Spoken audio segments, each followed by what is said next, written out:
Shalom. Selamat malam Bapak Ibu semuanya. Ucap syukur kasih setia Tuhan dan kebaikan Tuhan yang Tuhan percayakan bagi kehidupan kita semuanya. Hari ini, saat ini adalah ibadah raya kedua. Kita mengucap syukur semua karena anugerah Tuhan, semua karena kebaikan Tuhan. Semuanya sehat? Puji Tuhan. Bapak Ibu Saudaraku yang diberkati Tuhan, malam hari ini bersama-sama kita akan belajar kembali bagian firman Tuhan, yaitu tentang bertumbuh mengenal Allah. Bertumbuh mengenal Allah di dalam Yohanes pasal yang ke-17 ayat yang pertama sampai ayat yang kelima. Saya akan membacakan untuk kita semuanya. Silakan Bapak Ibu yang membawa kitab bisa menyimaknya ataupun bisa nanti mendengarkan dari bagian ini. Yohanes pasal yang ke-17 ayat yang pertama sampai ayat yang kelima. Demikian firman Tuhan. Demikianlah kata Yesus. Lalu ia menengadah ke langit dan berkata, Bapa, telah tiba saatnya, permuliakanlah anakmu, supaya anakmu mempermuliakan engkau, sama seperti engkau telah memberikan kepadanya kuasa atas segala yang hidup. Demikian pula ia akan memberikan hidup yang kekal kepada semua yang telah engkau berikan kepadanya. Inilah hidup yang kekal itu, yaitu bahwa mereka mengenal engkau satu-satunya Allah yang benar, dan mengenal Yesus Kristus yang telah engkau utus. Aku telah mempermuliakan engkau di bumi dengan jalan menyelesaikan pekerjaan yang engkau berikan kepadaku untuk melakukannya. Oleh sebab itu ya Bapa, permuliakanlah aku padamu sendiri dengan kemuliaan yang kumiliki di hadiratmu sebelum dunia ada. Bapak Ibu Saudaraku yang diberkati Tuhan, siapa di sini yang punya teman yang paling dekat? Ada enggak teman sejati? Ya, teman sejati. Nah, saya percaya malam hari ini bahwa di antara kita, ya, apalagi yang namanya suami istri, itu mengenal pasangannya. Betul? Betul? Nah, sekarang saya coba mau tanya, sejauh mana Ibu Wiwi mengenal Pak Yeremia? Pak Yeremia itu orangnya seperti apa? Gimana? Galak. Terus? Penyayang. Orangnya sabar. Sabar. Jadi galak, penyayang tapi sabar ya. Nah, terus kira-kira kalau tahu seperti itu, Wiwi tambah sayang apa tidak? Tambah saya tak pikir lari karena kan galak gitu. Nah, demikian juga sebaliknya, saya percaya bahwa Pak Yeremia juga sayang dengan Wiwi. Nah, Bapak Ibu Saudaraku yang diberkati Tuhan, malam hari ini kita akan belajar tentang bagaimana kita bertumbuh mengenal Allah dalam kehidupan kita. Ya. Nah, bertumbuh mengenal Allah. Bapak Ibu Saudaraku yang diberkati Tuhan, bahwa kita ini diciptakan, ya, kita diciptakan untuk mengenal Allah dalam keintiman yang kudus. Nah, bahwa kita ini diciptakan untuk mengenal Allah dalam keintiman yang kudus, artinya dalam kedekatan, hubungan yang lebih dalam di dalam Allah. Yang kedua, kita bisa perhatikan di sini bahwa bagi orang Kristen, bagi kita semuanya selama kita berada di dalam dunia ini adalah untuk bertumbuh dalam pengenalan akan Allah.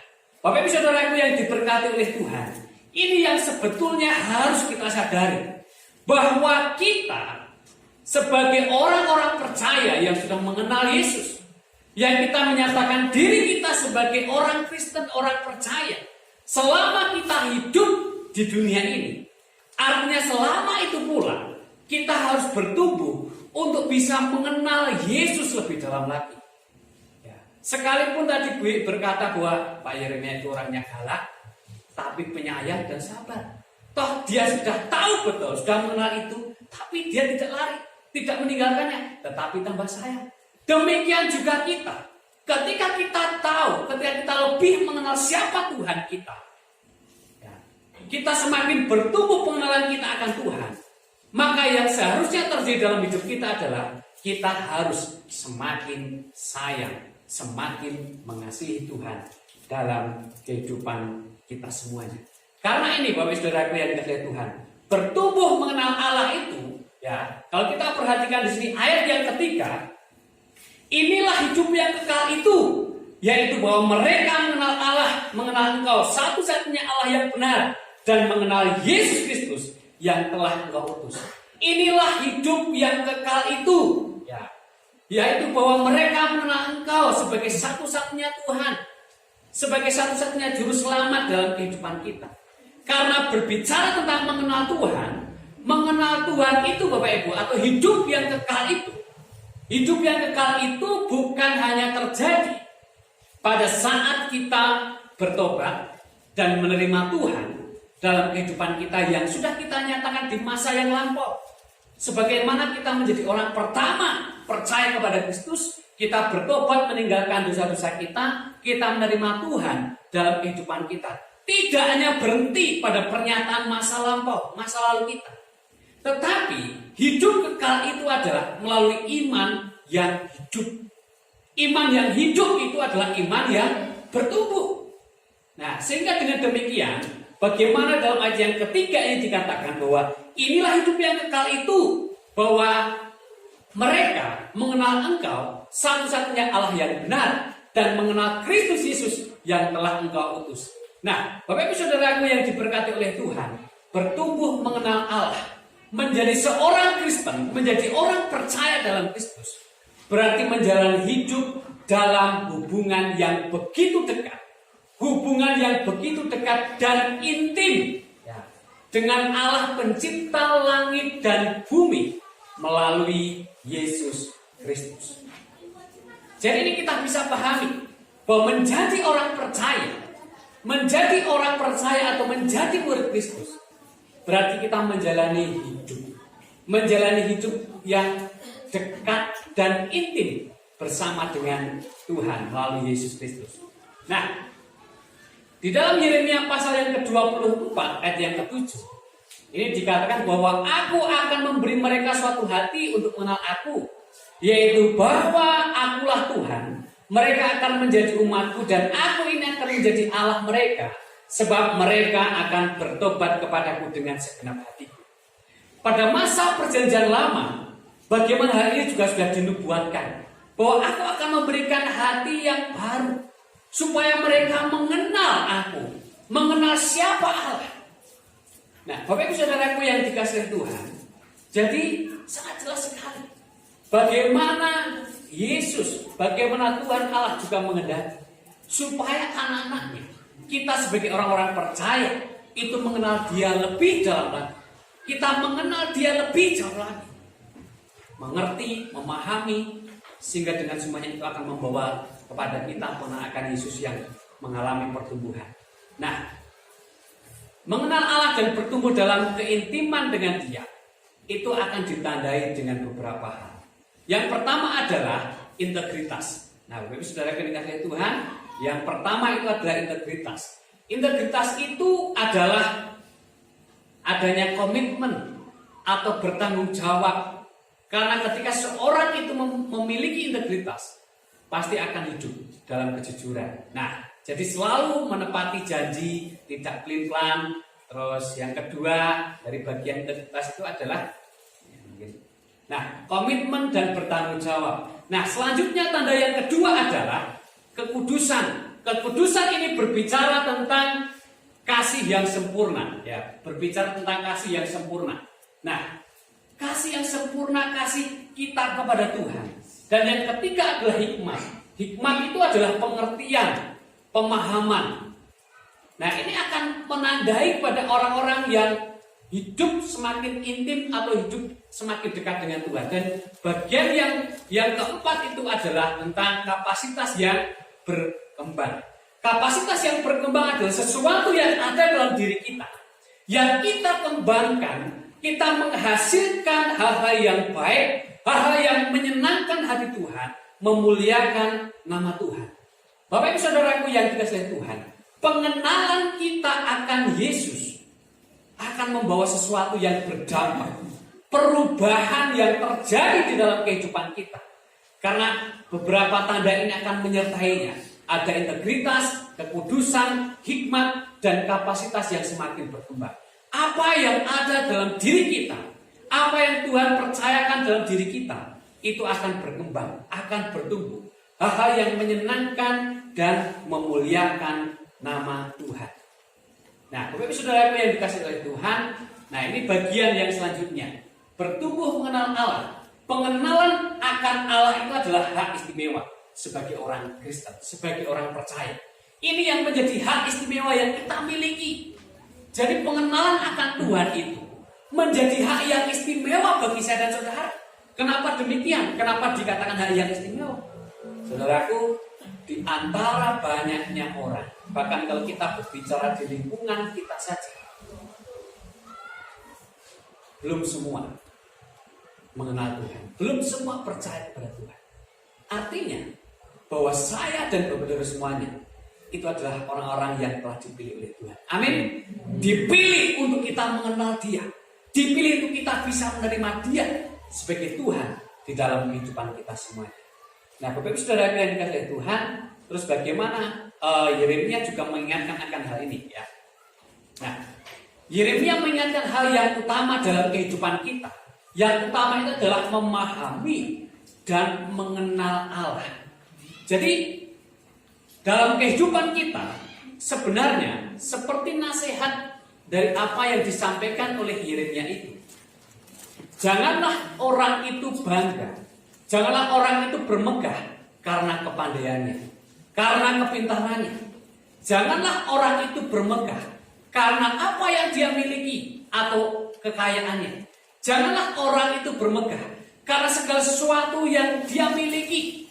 Tetapi Yeremia mengingatkan kepada kita, baiklah orang itu bermegah, orang itu bangga karena bisa memahami dan mengenal Tuhan. Yeremia pasal yang ke-9 ayat yang ke-23 dan 20 sampai 24. Mungkin kurang jelas, nanti Bapak Ibu bisa perhatikan. Janganlah orang bijaksana bermegah karena kebijaksanaannya. Janganlah orang kuat bermegah karena kekuatannya. Janganlah orang kaya bermegah karena kekayaannya. Jadi bukan hal yang demikian yang menjadi kebanggaan atau dimilikinya. Tetapi biarlah karena orang itu bermegah karena mengenal Tuhan, karena mengenal aku. Ya, dalam bagian ini dikatakan. Dan inilah yang disampaikan oleh Yeremia.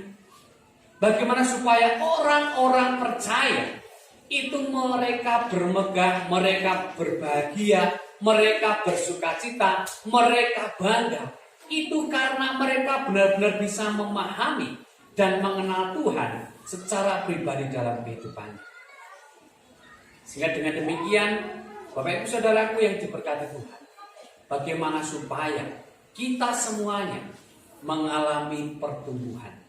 Bagaimana supaya kita ini semakin bertumbuh mengenal akan Tuhan. Ya, ini yang harus terus kita bangun. Karena yang namanya hubungan yang intim. Jadi sangat jelas di awal tadi bahwa kekristenan itu membangun adalah sebuah hubungan yang intim dan dekat dengan Tuhan. Hubungan yang akan terus dibangun antara manusia dengan Tuhan. Supaya hubungan itu menjadi dekat. Dengan kedekatan itu, maka manusia atau setiap pribadi akan bisa mengenal siapa Tuhan dalam kehidupannya. Perlu saya tegaskan dan saya ingatkan sekali lagi, bagaimana supaya kita itu semakin bertumbuh untuk mengenal Allah di dalam kehidupan kita. Nah, untuk bertumbuh dalam pengenalan akan Allah, perlu kita itu mengembangkan yang namanya disiplin rohani sebagai gaya hidup kita. Kalau kita ingin mengalami pertumbuhan di dalam Tuhan, kalau kita ingin mengalami bertumbuh di dalam Tuhan, maka yang perlu kita lakukan adalah kita belajar untuk mendisiplin kehidupan rohani kita. Mendisiplin kehidupan rohani kita. Yang namanya mendisiplin itu berarti sesuatu yang tidak enak. Yang namanya mendisiplin itu berarti sesuatu proses yang dialami, yang dihadapi oleh seseorang untuk benar-benar melakukan apa yang menjadi sesuatu hal untuk diraihnya. Berjuang untuk bisa mencapai kepada sesuatu yang menyenangkan hati Tuhan. Dan bagaimana kita mendisiplin kehidupan rohani kita? Apa yang perlu kita lakukan? Tidak bosan-bosannya untuk terus saya ingatkan. Yang harus kita lakukan dengan kita mendisiplin rohani kita adalah dengan berdoa. Nah, yang pertama itu adalah dengan berdoa. Ini yang perlu kita lakukan. Bagaimana berdoa itu? Karena berdoa itu adalah sebuah hubungan yang kita bangun dengan Tuhan. Hubungan yang intim, yang dekat dengan Tuhan. Yang kedua adalah melalui membaca Alkitab. Merenungkan firman Tuhan. Dikatakan dalam Yosua, ya, pasal yang pertama, ayat yang ke-7. Merenungkan Taurat Tuhan, firman Tuhan siang dan malam. Supaya engkau bertindak hati-hati dan perjalananmu akan beruntung. Jadi di saat kita itu mau bertumbuh dengan cara mendisiplin rohani kita, maka yang perlu untuk kita lakukan adalah bacalah Alkitab, bacalah firman Tuhan, dengarkan firman Tuhan, renungkan firman Tuhan itu baik siang, malam ataupun pagi hari. Baca kalau kita ingin bertumbuh. Kalau kita ingin mengenal Tuhan. Karena pembacaan firman Tuhan, pendengaran akan firman Tuhan, dan perenungan akan firman Tuhan, itu akan menjadi sebuah proses yang membuat kita mengenal Allah. Baik kehidupan kita, keluarga demi keluarga, pasangan demi pasangan. Kita mengarungi rumah tangga, ada yang mungkin sudah 30 tahun, mungkin ada yang lebih. Nah, proses perjalanan hidup yang kita lewati bersama dengan pasangan kita, apakah semuanya mulus? Tentu tidak. Proses perjalanan yang kita hadapi bersama itu, kita bisa semakin mengetahui bagaimana pasangan kita. Dan ketika kita sudah mengetahui semua tentang pasangan hidup kita, kita mau meninggalkannya atau kita lebih mengasihi dia? Memang ada dua reaksi. Ada dua reaksi. Kenapa banyak perceraian terjadi? Karena merasa tidak cocok, merasa sudah tidak sepaham dan sebagainya, sehingga timbullah perceraian, perpisahan. Padahal Bapak Ibu Saudaraku yang dikasihi Tuhan, yang memang namanya kehidupan kita berumah tangga itu akan kita terus jalani sebagai proses pendewasaan untuk kita lebih bisa memahami antara satu dengan yang lainnya. Seharusnya dengan kita semakin memahami itu, semakin mengerti baik sifatnya, karakternya seperti apa, harus bisa semakin kita membuat kita semakin sayang, semakin mencintai pasangan kita, mencintai anak-anak kita. Proses yang kita hadapi. Nah, ini yang terjadi juga, ya, bahwa pengenalan akan Tuhan yang perlu kita lakukan adalah dengan pendisiplinan rohani. Jadi dengan membangun hubungan melalui doa dan membaca firman Tuhan. Merenungkan firman Tuhan siang dan malam, pagi hari dan di waktu-waktu kapan kita bisa melakukannya. Yang ketiga, poin yang ketiga adalah beribadah. Ini yang selalu berkaitan. Berdoa, baca firman Tuhan, beribadah. Ini terus saya ingatkan, bagaimana supaya kita itu menjadi jemaat yang semakin cinta Tuhan, menjadi jemaat yang semakin mengenal Tuhan di dalam kehidupan kita. Karena yang namanya kita ingin bertumbuh, jika rohani kita ingin bertumbuh, maka yang perlu kita lakukan adalah mendisiplin tentang kehidupan doa kita, mendisiplin tentang kita membaca firman Tuhan, mendisiplin tentang apa? Beribadah. Kalau kita tidak pernah melakukan itu, sulit untuk kita bisa bertumbuh. Ya, memang itu tergantung dari istilahnya kondisi situasi yang terjadi. Selama kita masih diberi kebebasan, selama kita masih diberi kesempatan untuk kita bisa baca firman Tuhan, untuk kita bisa beribadah bersama, kecuali di masa-masa tertentu mungkin kita memang tidak bisa bersama. Sehingga ini penting untuk terus kita bangun. Bapak saudaraku yang dikasihi Tuhan, perhatikan yang ada di sini. baik pasangan hidup kita, suami, istri, anak, yang malam hari ini tidak ada bersama-sama dengan kita. Ya, mari terus doakan. Penting untuk kita membangun, mendisiplin ya, tentang kehidupan rohani kita. Gereja kita akan bangun dan sudah dimulai proses hampir 1 minggu ini. Ya. Jadi bukan hanya fisik yang akan kita banggakan. Oh, jemaat Tambangan bisa membangun gedung, bahkan nanti membangunnya lebih besar. Bukan itu tujuannya. Itu bukan yang utama. Tapi bagaimana kalau gereja itu sudah dibangun terus enggak? Ini harus menjadi sebuah semangat dalam diri kita. Semangat kita semakin beribadah kepada Tuhan. Tidak ada gunanya nanti bangun gereja kalau nggak ada yang beribadah. Selama masih ada kesempatan, harus kita pakai itu. Selama masih ada kesempatan, harus kita pergunakan itu. Oleh sebab itu, Bapak Ibu Saudaraku yang dikasihi Tuhan, pendisiplinan secara rohani itu penting. Kita tidak hanya bermegah ingin membanggakan dengan gedung gereja yang baru dan yang lebih besar dan sebagainya, bukan itu. Tapi berbanggalah di saat saya dan Bapak Ibu Saudara semuanya bisa mengenal, memahami Tuhan. Tuhan sebagai Tuhan dan Juru Selamat secara pribadi dalam kehidupan kita. Karena semakin kita mengenal Tuhan, maka kita tidak akan mudah digoyahkan oleh ajaran-ajaran palsu, oleh godaan-godaan yang terjadi di sekitar kita. Oleh sebab itu, ini yang perlu kita bangun. Berdoalah, baca firman Tuhan, dan beribadah. Sehingga dengan demikian, kita akan mengalami pertumbuhan secara rohani kita. Nah, ini yang akan terjadi Bapak Ibu. Nah, bertumbuh mengenal Allah, ini yang akan terjadi. Semakin kita mengenal Tuhan, perhatikan baik-baik ya bagian ini.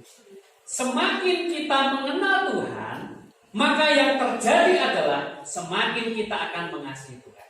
Amin. Amin. Ini yang harus terjadi. Kalau kita semakin mengenal Tuhan kita, yang terjadi bahwa kita harus semakin mengasihi Tuhan. Dan kalau kita sudah semakin mengasihi Tuhan, yang terjadi adalah kita akan semakin memuliakan Tuhan. Karena tujuan daripada pengenalan akan kita semakin mengasihi Tuhan. Dan kalau kita menyatakan diri, aku mengasihi Yesus, aku cinta Yesus, maka yang terjadi adalah bahwa aku harus hidup memuliakan Tuhan. Amin. Muara dari semuanya itu adalah untuk kemuliaan Tuhan. Semakin Bapak Ibu Saudara mengenal pasangan Bapak Saudara semuanya, yang harus terjadi adalah harus semakin mencintai. Dan kalau sudah semakin mencintai pasangan keluarga, yang terjadi adalah senangkan pasangan. Ini pasti akan terjadi.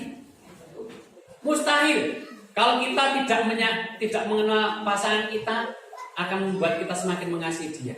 Mustahil kalau kita mengasihi dia tapi kita tidak pernah menyenangkan hatinya. Mustahil. Dan ini yang terjadi. Kalau kita semakin bertumbuh mengenal akan Tuhan, maka semakin kita mengenal Tuhan, yang terjadi semakin kita akan mengasihi Tuhan. Dan kalau kita hidup mengasihi Tuhan, pasti ini yang harus terjadi. Perubahan dalam diri kita. Kita tujuannya adalah hidup menyenangkan hati Tuhan. Hidup memuliakan nama Tuhan. Mari Bapak Ibu Saudaraku yang dikasihi Tuhan, kita bisa belajar bersama dari bagian firman Tuhan malam hari. Bertumbuh mengenal Tuhan. Membangun hubungan kita dengan doa, membaca firman, dan dengan beribadah. Dan yakinlah bahwa ketika semuanya ini akan terjadi, semakin kita mengenal Yesus, maka kita akan semakin mengasihi Tuhan. Semakin mengasihi Tuhan, berarti kita tidak merasa sayang dengan apa yang Tuhan percayakan kepada kita untuk kita bisa pakai memuliakan nama Tuhan. Biarlah kita semakin bertumbuh dalam mengenal akan Tuhan, yang akan membuat kita semakin lebih dalam lagi, semakin lebih sungguh lagi mengasihi Tuhan dan memberikan yang terbaik kepada Tuhan. Nah, puji Tuhan, kiranya ini yang menjadi impian kita. Ya. GJKI Mawar Saron bagi Yesus. Gereja Tuhan di tempat ini bagi Yesus. Dan kiranya kita semuanya menjadi jemaat yang cinta Tuhan. Amin. Dan menjadi jemaat yang hidup, memuliakan namanya. Tuhan Yesus memberkati kita semuanya. Kita akan